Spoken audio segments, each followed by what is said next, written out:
des blessures, c'est le corps vocal, mais il peut aussi y avoir d'autres facteurs qui vont contribuer au fait que la voix ne continue pas à être belle tout au long de la journée. Par exemple, au niveau de l'usage. Si on pense, par exemple, lorsqu'on parle pendant une longue période de temps, si on racle notre gorge de façon répétée, par exemple en faisant des ça peut altérer la voix aussi. Ou par exemple quand on crie, ce qu'on appelle des abus vocaux.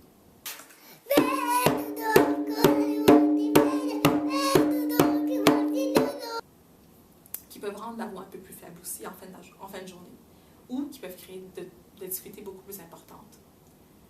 Au niveau de la santé, on peut penser aussi aux sinusites, aux allergies ou même encore à la prise de médicaments.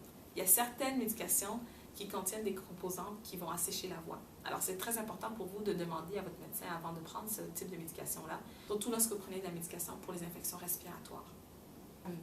Au niveau de l'environnement, il y a aussi d'autres facteurs qui peuvent entrer en jeu lorsqu'on parle des cordes vocales et de leur fonctionnement. Si on pense, par exemple, lorsqu'on parle dans un environnement très bruyant, souvent on a tendance à parler très fort, et ça aussi, ça peut créer des abus vocaux.